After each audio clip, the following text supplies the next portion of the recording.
ఓం శాంతి.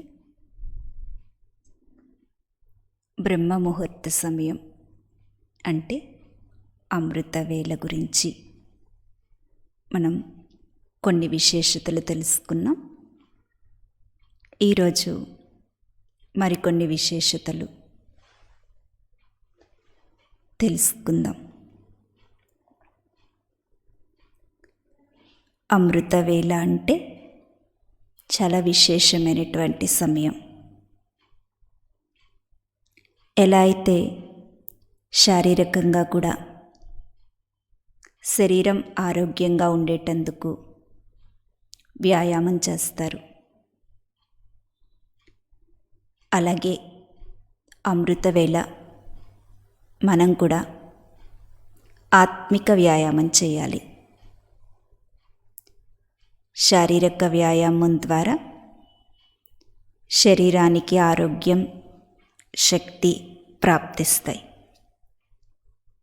అలాగే ఈ ఆత్మిక వ్యాయామం ద్వారా ఆత్మ శక్తిశాలిగా అవుతుంది.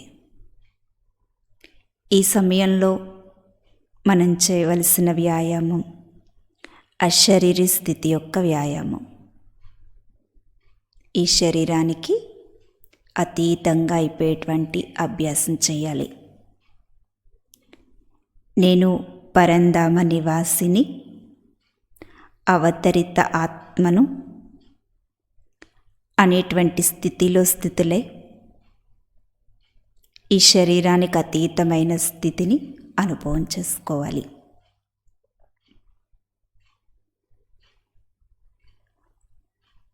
అమృతవేళ శివబాబా మనకిచ్చే విశేషమైన వరదానం అశరీరి భవ. కనుక ఈ అశరీరి స్థితి యొక్క డ్రిల్ అమృతవేళ సమయంలో మనం చేయాలి. ఒక్క సెకండ్లో నేను ఈ శరీరం కాదు, శరీరానికి అతీతమైనటువంటి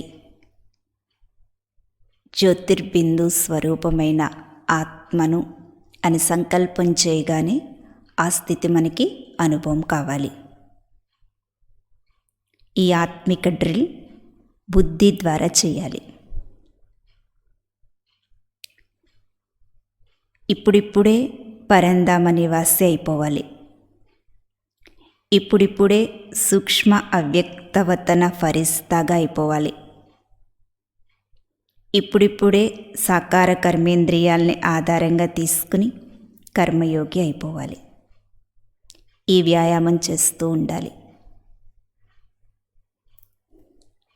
ఒక్కొక్కసారి పరంధామ నివాసి అయిపోయి పరంధామంలో మహాజ్యోతి బిందు స్వరూపుడైనటువంటి బాబా నుండి శక్తిని నింపుకునేటువంటి వ్యాయామం చేయాలి.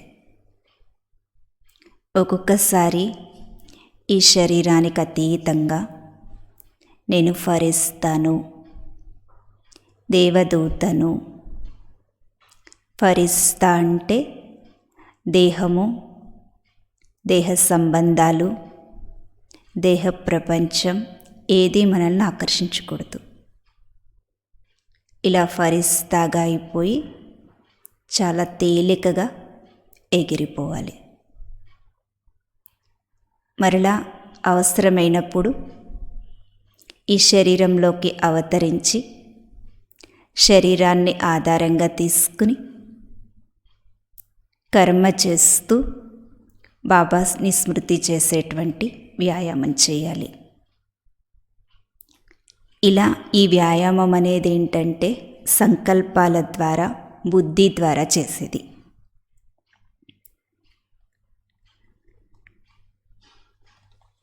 ఇలా అమృతవేళ నుండి ఈ వ్యాయామాలు మనం చేయటం ద్వారా ఆత్మ శక్తిశాలిగా అవుతుంది. అలాగే ప్రతిరోజు అమృతవేళ ఏదో ఒక టైటిల్ స్మృతిలో ఉంచుకోవాలి. బాబా మనకి రోజంతట్లో అనేక రకాలైనటువంటి బిరుదులు ఇస్తున్నారు. బాబా ఇచ్చేటువంటి ఒక్కొక్క బిరుదుని మనం జ్ఞాపకం చేసుకుంటూ ప్రతిరోజు కూడా అమృతవేళని అనుభవం చేసుకోవాలి.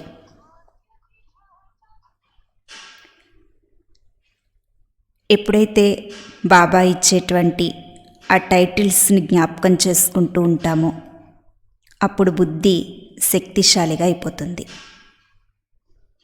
ఇప్పుడు మన బుద్ధి బలహీనంగా అవ్వటానికి కారణం ఏంటంటే మనన శక్తి యొక్క లోపం.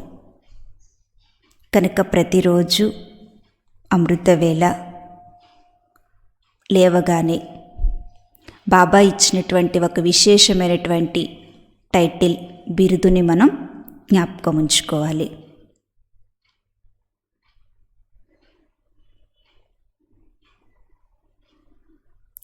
అమృతవేళ స్వచింతన అనేటువంటి కార్యాన్ని ప్రారంభించాలి. స్వయం మన స్థితి ఎలా ఉంది అనేది అమృతవేళ నుంచి పరిశీలించుకోవాలి. అయితే ఈ స్వచింతన అనేది చాలా లోతుగా చేసుకోవాలి. మనం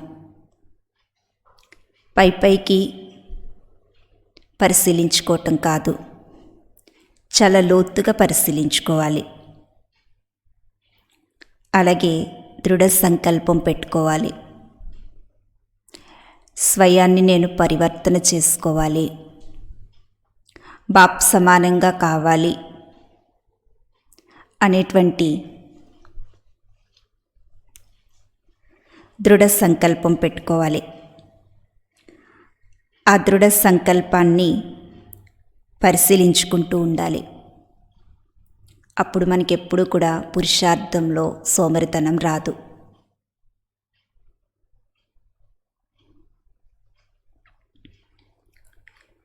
అమృతవేళ ప్రతిరోజు మీ స్థితిని మీరు పరిశీలించుకుంటూ రిఫ్రెష్ అవుతూ ఉండాలి. ఇది మీ డ్యూటీ.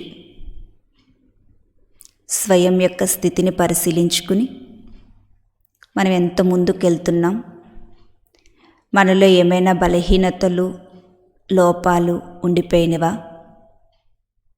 ఇవన్నీ పరిశీలించుకుని ఏ రోజుకు ఆ రోజు మన స్థితిని రిఫ్రెష్ చేసుకుంటూ ఉండాలి. అప్పుడు మొత్తం రోజంతటికి బలం లభిస్తుంది. ఏ రోజుకు ఆ రోజు మనలో ఉన్న బలహీనతలు చింతన చేసి అమృతవేళ వాటికి బాబాని అర్పణ చేసేసి ఎప్పుడైతే మనం స్థితిని రిఫ్రెష్ చేసుకుంటామో అప్పుడు మనకి రోజంతటికి కూడా చాలా బలం లభిస్తుంది. రోజు అమృతవేళ మీ యొక్క మహిమ అంటే బాబా మీకు ఇచ్చిన భాగ్యం యొక్క మహిమ. మనం ఎంత అదృష్టవంతులం. స్వయం భగవంతుడు మనకి లభించారు. స్వయం భగవంతుడు సర్వ సంబంధాల రూపంలో మనకి ప్రేమనిస్తున్నారు. మనం కోరుకున్న ప్రాప్తినిస్తున్నారు. మనకి శక్తినిస్తున్నారు, ధైర్యాన్ని ఇస్తున్నారు, స్నేహాన్ని ఇస్తున్నారు, రక్షణ ఇస్తున్నారు. ఇలా మీ యొక్క మహిమ అంటే భగవంతుడు మీకు ఇచ్చిన భాగ్యం యొక్క మహిమ పాడుకుంటూ ఉండాలి. అలాగే బాబా యొక్క మహిమ. బాబా ఎవరు? ప్రేమ సాగరుడు, శాంతి సాగరుడు, ఆనంద సాగరుడు, దయాసాగరుడు. ఇలా కేవలం బాబా మహిమను పాడటమే కాకుండా ఆ సమయంలో బాబా యొక్క మహిమనంతటిని మీలో అనుభవం చేసుకోవాలి.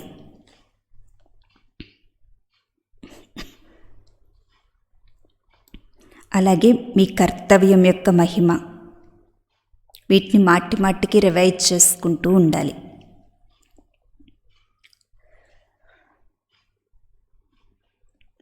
ఇలా అమృతవేళ మీరు ఒక మంచి బీజాన్ని నాటుకోండి. ఎటువంటి బీజం నాటుతారో అటువంటి వృక్షం తయారవుతుంది. ఎప్పుడైతే మీరు ప్రతిరోజు అమృతవేళ మంచి స్థితిని తయారు చేసుకోవాలి అనే నియమం పెట్టుకుంటారో మీకు ఇంకా సోమరితనం రాదు.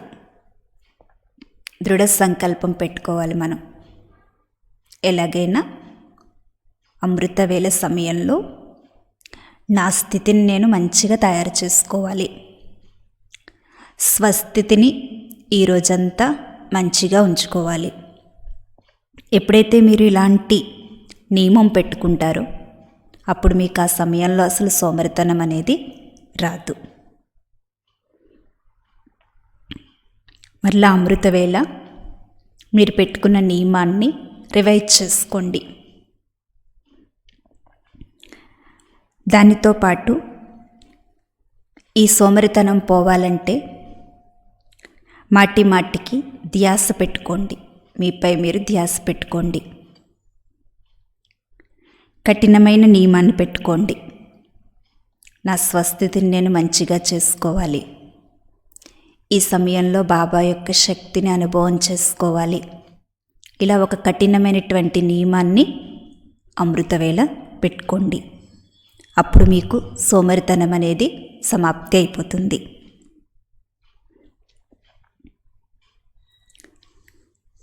ఎప్పుడైతే మీరు అమృతవేళ ఇలాగా స్వయంపై ధ్యాస పెట్టుకుని స్వయాన్ని మంచిగా తయారు చేసుకుని పురుషార్థం చేసుకుంటారో అప్పుడు రోజంతా ఏ సేవ చేసినా ఆ సేవలో మీకు శ్రమ అని అనిపించదు.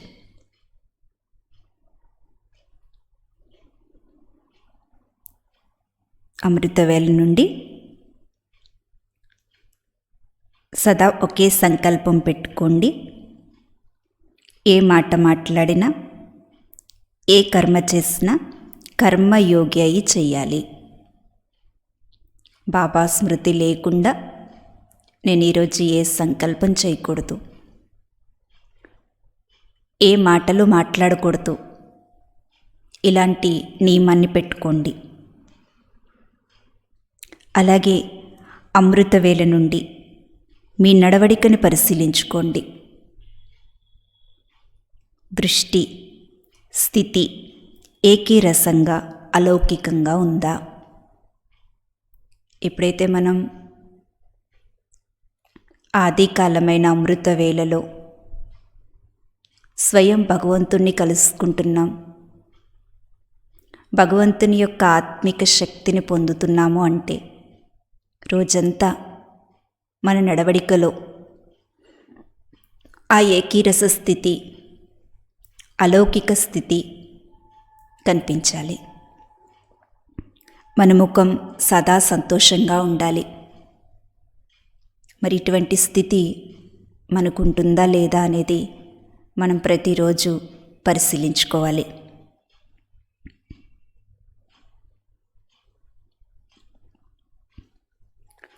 ఈ ధ్యాస తప్పనిసరిగా మనం పెట్టుకోవాలి. అమృతవేళ నుండి ప్రతి విషయంలో మనం విధిపూర్వకంగా నడవాలి. బాబా మురళీల్లో ప్రతి విషయానికి శ్రీమతం చెప్తున్నారు. మన ఆలోచన ఎలా ఉండాలి, మనం మాట్లాడే మాటలు ఎలా ఉండాలి, మనం చేసే కర్మలు ఎలా ఉండాలి, సంబంధ సంపర్కాలలో ఎలా వ్యవహరించాలి, వీటన్నింటికీ బాబా ఒక విధి చెప్తున్నారు.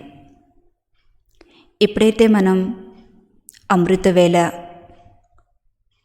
ప్రారంభంతోనే విధిపూర్వకమైనటువంటి దినచర్యను ప్రారంభిస్తామో అప్పుడు మన జీవితంలో వృద్ధిని పొందుతాం. ఎప్పుడైతే ప్రతి కర్మ, ప్రతి సంకల్పం, ప్రతి మాట బాబా చెప్పినటువంటి శ్రీమతం అంటే శ్రేష్ఠ సలహా అనేటువంటి విధిపూర్వకంగా మనం నడుచుకుంటామో అప్పుడు మన చేసేటువంటి ప్రతి సంకల్పం సిద్ధిస్తుంది. అంటే మనం ఏదనుకుంటే అది జరుగుతుంది. విధి ద్వారానే సిద్ధి. మనం అనుకుంటూ ఉంటాం, ఆ అక్కయ్య లేదా అన్నయ్య వాళ్ళు చేసిన సంకల్పాలు ఫలిస్తున్నాయి, వాళ్ళకి ప్రతి కార్యంలో బాబా సహాయం చేస్తున్నారు, నాకు చేయటం లేదు అని. కానీ బాబాకి పిల్లలపై ఎలాంటి భేదాభిప్రాయం ఉండదు. ప్రతి ఆత్మకి బాబా సహయోగం చేస్తారు, మన సంకల్పాన్ని నెరవేరుస్తారు.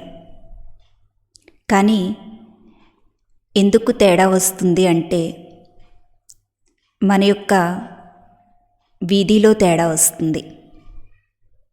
అక్కడ బాబా చెప్పినటువంటి పాయింట్లో ఏదైనా విధిపూర్వకంగా మనం నడుచుకోకపోతే బాబా ఇచ్చేటువంటి సఫలత అనే ప్రాప్తిని కూడా మనం పొందాం.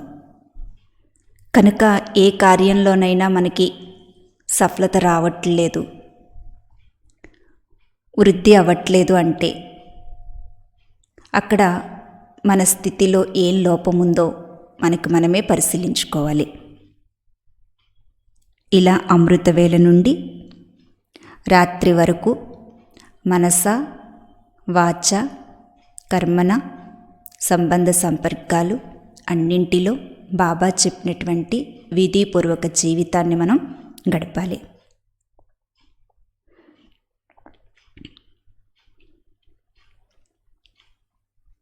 లౌకికాన్ని అలౌకికంలోకి పరివర్తన చేసుకోవాలి మనం.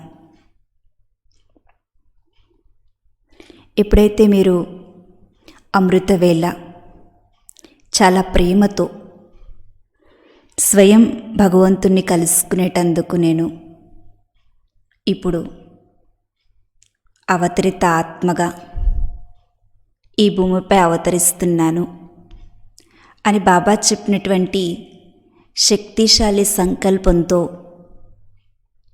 మనస్పూర్వకంగా ప్రేమతో ఎవరైతే అమృతవేళ లేచి బాబాని శక్తిశాలిగా జ్ఞాపకం చేసుకుంటారో వారికి స్మృతి చిహ్నంలో కూడా విధిపూర్వక పూజ జరుగుతుంది. అంటే వారి విగ్రహాన్ని కూడా పూజారులు ఎంతో ప్రేమతో మనస్పూర్వకంగా బ్రహ్మముహూర్త సమయంలోనే దేవాలయం తెరిచి పూజ చేస్తారు. అదే మనం సోమరితనంతో బద్ధకంతో లేచి తప్పదు 4 అయింది నియమాన్ని పాటించాలి అని లేచి కూర్చున్నామనుకోండి, అక్కడ మన పూజారి కూడా మన విగ్రహానికి సోమరితనంతోనే పూజ చేస్తారు. మీరు ప్రేమతో లేస్తే అక్కడ వారు కూడా ప్రేమతో స్నేహంతో మీ విగ్రహానికి గంటలు కొట్టి పాటలు పాడి మేల్కొల్పుతారు. ఈ విధిపూర్వక పూజ కూడా మన అమృతవేళ స్థితిపైన ఆధారపడి ఉంటుంది.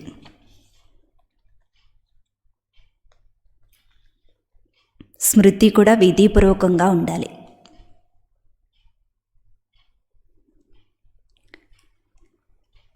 అప్పుడు మనకి సిద్ధి అంటే ప్రత్యక్ష ఫలం. ఎప్పుడైతే మనం బాబాని జ్ఞాపకం చేయటం కూడా విధిపూర్వకంగా, అంటే బాబా చెప్తారు అమృతవేళ కేవలం నియమపూర్వకంగా లేచి కూర్చోవటం కాదు, జ్వాలారూపీ యోగం చేసుకోండి, పరంధామంలో బాబాతో పాటు ఉన్నత స్థితిలో కూర్చోండి, బాబా యొక్క శక్తిని అనుభవం చేసుకోండి అని ఎవరైతే ఈ విధిపూర్వకంగా బాబాని జ్ఞాపకం చేసుకుంటారో వారికి ప్రత్యక్ష ఫలం అంటే ఇప్పుడు సంకల్పం చేయగానే ఆ సంకల్పం వెంటనే జరిగి తీరుతుంది. ఏదైనా కర్మలో ఏదైనా ప్రాప్తి బాబా నుండి కోరుకుంటే వెంటనే అది ప్రాప్తించేస్తుంది. ఇలా అమృతవేళ నుండి రాత్రి వరకు ప్రతి సంకల్పంలో, ప్రతి కర్మలో, ప్రతి శ్వాసలో విధిపూర్వకంగా నడుచుకుంటే మనకి పురుషార్థంలో శ్రమ అనేది ఉండదు.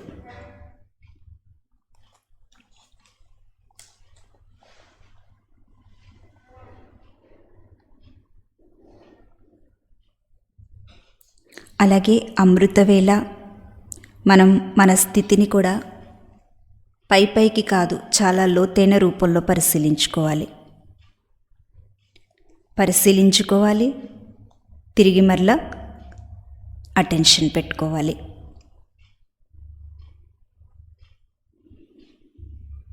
అలాగే అమృతవేళ నుండి మనం బాబా యొక్క ఆజ్ఞాకారిగా కావాలి. మనస, వాచ, కర్మణ, సంబంధం అన్నింటికీ బాబా మనకు ఆజ్ఞ ఇచ్చారు. అయితే ఈ ఆజ్ఞలన్నీ మనకి మురళీల్లో ఉంటాయి. ఎప్పుడైతే బాబా మహావాక్యాల్ని మనం చదువుకుంటామో అందులో బాబా చెప్పిన ఆజ్ఞలన్నీ మనకు అర్థమవుతాయి. ఇలా అమృతవేళ నుండి సాయంత్రం వరకు ఎప్పుడైతే ప్రతి సంకల్పంలో బాబా ఆజ్ఞ ప్రకారం మనం నడుచుకుంటామో అప్పుడు బాబా యొక్క ఆశీర్వాదాలు మనకి లభిస్తాయి. ఇది మన అమృతవేళే ప్రారంభిస్తే అమృతవేళ నుండి సాయంత్రం వరకు భగవంతుని ఆశీర్వాదాలతో మనం ముందుకెళ్ళగలుగుతాం.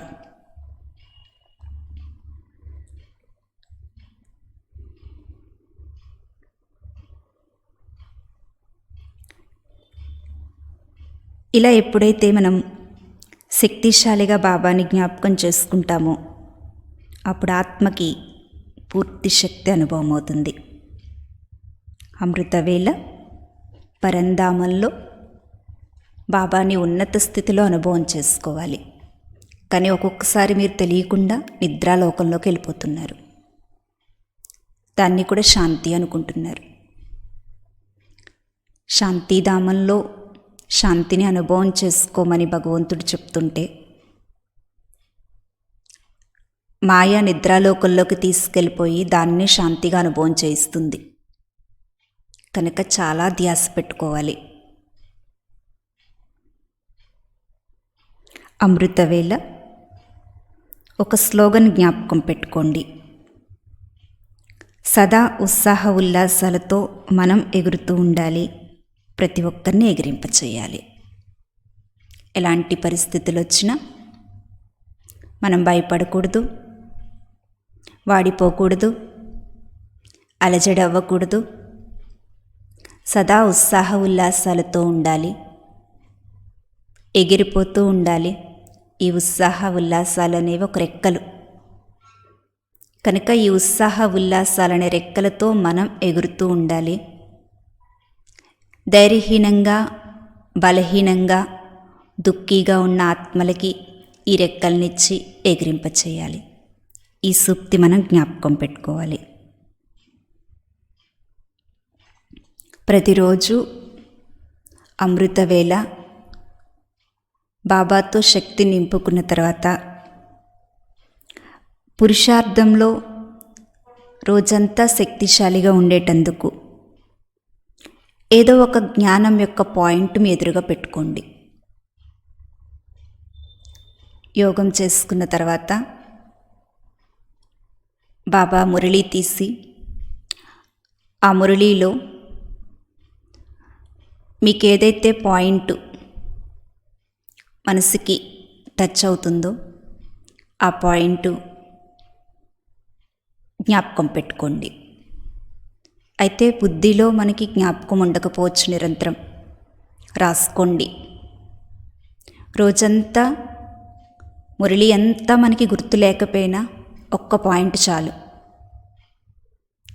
ఆ ఒక్క పాయింట్ మనం రోజంతా ఈరోజు బాబా ఈ విశేషమైన పాయింట్ చెప్పారు అని బుద్ధిలో తిప్పుకుంటూ ఉంటే రోజంతా కూడా మనకి శక్తి అనుభవం అవుతూ ఉంటుంది.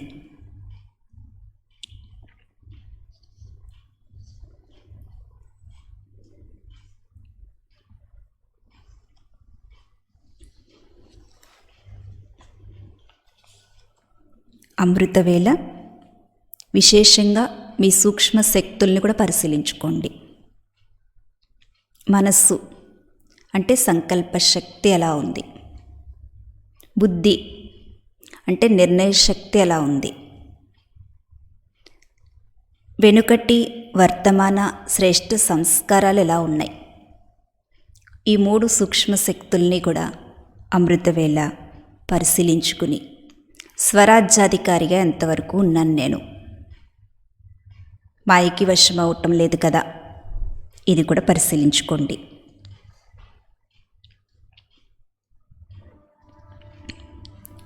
అమృతవేళ నుండి రాత్రి వరకు బాబా మరియు బాబా సేవ, ఇక ఏ సంలగ్నత మనకు ఉండకూడదు. లేవటంతోనే బాబా సేవను ప్రారంభించాలి. నిద్రించేంత వరకు బాబా యొక్క స్మృతి, బాబా సేవ, ఈ రెండే మనకు ఉండాలి.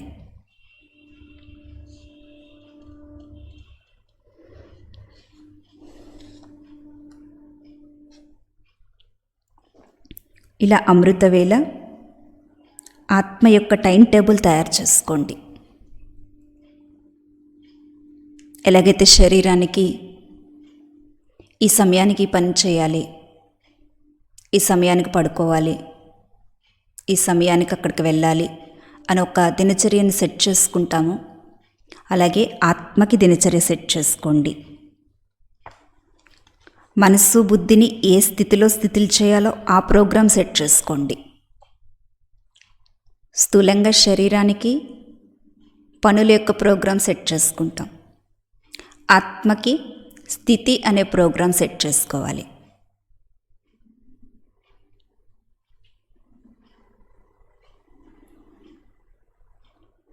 అప్పటికి మీకు రోజంతా వ్యర్థం రాదు.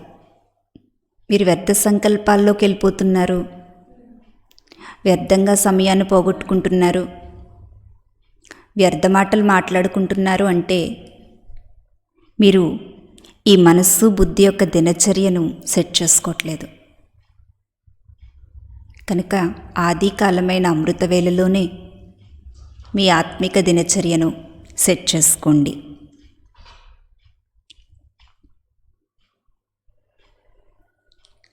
లేచాం కూర్చున్నామని సంతోషపడటం కాదు, శక్తిశాలి స్థితి ఉందా లేదా అనేది పరిశీలన చేసుకోండి. ఎందుకంటే రోజంతట్లో మనం ఎంత శక్తిశాలి స్థితిని అమృతవేళ అనుభవం చేసుకుంటామో అంత తేలికగా గడపగలుగుతాం. అమృతవేళ బాబా ఇచ్చేటువంటి ఆజ్ఞ ఏంటంటే శక్తిశాలి యోగాన్ని పెంచుకోండి, జ్వాలాముఖి యోగాన్ని పెంచుకోండి అని. కానీ మనం సోమరితనంతో ఏదో నిద్రపోతూ హఠంగా సమయాన్ని గడిపేస్తున్నాం. ఇది కూడా బాబా ఆజ్ఞను ఉల్లంఘించినట్లే. లేచాం కూర్చున్నాం సంతోషపడిపోతున్నాం, కానీ తెలియకుండా బాబా ఆజ్ఞను ఉల్లంఘించేస్తున్నాం. ఈ అవాజ్ఞల భారం మనల్ని పురుషార్థంలో ముందుకెళ్ళనివ్వదు, ఎగరనివ్వదు. ఎలాగైతే శారీరకంగా కూడా బరువుగా ఉన్నవారు కూర్చోలేరు, లేవలేరు, అలాగే ఇక్కడ కూడా ఆత్మ బరువుగా ఉన్నప్పుడు యోగంలో తేలికగా ఎగరలేదు. కనుక అమృతవేళ నుండి ఆజ్ఞాకారి అయ్యేటువంటి స్థితిని తయారు చేసుకోవాలి. కానీ మనం తెలియకుండా ఎప్పుడైతే ఇలాంటి చిన్న చిన్న అవాజ్ఞలు, ఇది అవాజ్ఞ అని కూడా మనకు తెలియటం లేదు, ఈ అవాజ్ఞల భారం కారణంగా మనసు బరువైపోతుంది, ఉన్నత స్థితికి వెళ్ళలేకపోతున్నాం. అందువల్లనే మనం ఎన్ని సంవత్సరాల నుంచి జ్ఞానంలో ఉన్నా, ప్రతిరోజు అమృతవేళ యొక్క నియమాన్ని పాటిస్తున్నా, బాబా యొక్క పూర్తి ఆజ్ఞను పాటించట్లేని కారణంగా ఉన్నత స్థితిని పొందలేకపోతున్నాం. ఇది కూడా ఒక గుహ్యగతి. కర్మల గుహ్యగతి ఎలాగైతే లోతైనదో అలాగే అమృతవేళ బాబా ఆజ్ఞను పాటించటం అనేటువంటి గతి కూడా చాలా లోతైనది.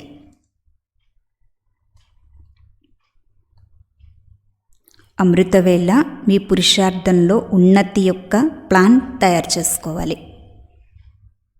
పురుషార్థం చేస్తున్నామని సంతోషపడిపోవటం కాదు. అమృతవేళ లేస్తున్నాం, క్లాస్ వింటున్నాం, యోగం చేసుకుంటున్నాం, సేవ చేస్తున్నాం అని సంతోషపడటం కాదు. ఉన్నతి యొక్క ప్లాన్. ఉన్నతి అంటే రోజు రోజుకి వృద్ధి పొందుతూ ఉండాలి. మనం ఎప్పుడూ ఒకే స్థితి కాదు. రోజు రోజుకి పురుషార్థంలో మన పర్సంటేజ్ పెరగాలి. దానికోసం మనం ప్లాన్ చేసుకోవాలి.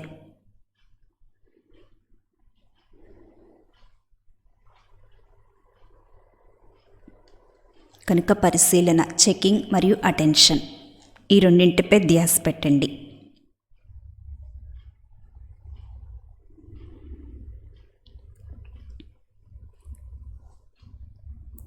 అమృతవేళ నుండి ఒక విషయంపై ధ్యాస పెట్టుకోండి. ఒక కార్యం చేయండి. మీరు ఏంటంటే ఆశీర్వాదాలు ఇవ్వాలి, ఆశీర్వాదాలు తీసుకోవాలి. ఈ విషయం గుర్తుపెట్టుకోండి. మన ప్రతి ఇల్లు ఆశ్రమంగా కావాలంటే బాబా ఒక మురళీలో ఈ మహావాక్యాన్ని చెప్పారు. ఉదయం నుంచి సాయంత్రం వరకు మన ఇంటికి ఎవరు వస్తున్నా ఆ ఆత్మ ఎలా ఉన్నప్పటికీ ప్రతి ఆత్మకి మనం ఆశీర్వాదాలు ఇవ్వాలి. ప్రతి ఆత్మ నుంచి ఆశీర్వాదాలు తీసుకోవాలి. ఆశీర్వాదాలు ఇవ్వటం అంటే ప్రతి ఆత్మ పట్ల శుభ సంకల్పం పెట్టుకోవటం. వారు అలా ఉన్నారు, ఇలా ఉన్నారు, అది చేస్తున్నారు, ఇది చేస్తున్నారు, ఆ విషయాలు మన మనసుకి టచ్ అవ్వకూడదు. ఆ ఆత్మ ఎలాంటి ఆత్మైనా, పాపాత్మైనా, కఠినమైన సంస్కారాలు కలిగిన ఆత్మైనా, బలహీన ఆత్మైనా, విరోధి ఆత్మైనా, ఆ ఆత్మ పట్ల కూడా బాబా బిడ్డగా కావాలి, సంతోషంగా ఉండాలి అనేటువంటి శుభ సంకల్పాల యొక్క తరంగాలు మనం పంపించాలి. ఎప్పుడైతే మన ఇంటికి వచ్చిన ప్రతి ఆత్మకి ఈ శుభ సంకల్పాలనే ఆశీర్వాదాలు ఇస్తామో అప్పుడు ఎదురుగా వచ్చిన ఆత్మ ఎటువంటి ఆత్మ అయినా ఈ సంకల్పాల తరంగాలు చేరగానే ఆ ఆత్మ కూడా మనం గురించి కూడా శుభమే ఆలోచిస్తుంది. ఇదే ఆశీర్వాదాలు తీసుకోవటం. స్థూలంగా మనమేమీ చేతితో ఎవరిని ఆశీర్వదించం, వారు మనల్ని ఆశీర్వదించరు. కానీ మన శుభ సంకల్పాలనే వైబ్రేషన్స్ ఆ ఆత్మలకి వెళ్ళాలి. ఆ ఆత్మల శుభ సంకల్పాలనే వైబ్రేషన్స్ మనకి రావాలి. ఇదే ఆశీర్వాదాలు ఇవ్వటం, ఆశీర్వాదాలు తీసుకోవటం. ఇలా ఎప్పుడైతే మనం ఉదయం నుంచి అమృతవేళ నుంచి సాయంత్రం వరకు ఈ స్లోగన్ గుర్తుపెట్టుకుని స్థితిపై ధ్యాస పెట్టుకుంటామో అప్పుడు మన ఇల్లు కూడా ఆశ్రమంగా అయిపోతుంది. ఎవరైనా మీకు దుఃఖం ఇచ్చినా మీరు తిరిగి దుఃఖం ఇవ్వకండి, ఆశీర్వాదాలే ఇవ్వండి. ఇలా అమృతవేళ ఈ విశేషమైనటువంటి ధారణ పాయింట్ గుర్తుపెట్టుకుని రోజంతా ఆశీర్వాదాలు ఇచ్చేటువంటి కార్యాన్ని చేయాలి. అప్పుడు మన స్థితి చాలా సంతోషంగా, శక్తివంతంగా ఉంటుంది. మనం సంతుష్టంగా ఉండగలుగుతాం, సర్వుల్ని కూడా సంతుష్టం చేయగలుగుతాం. ఓం శాంతి.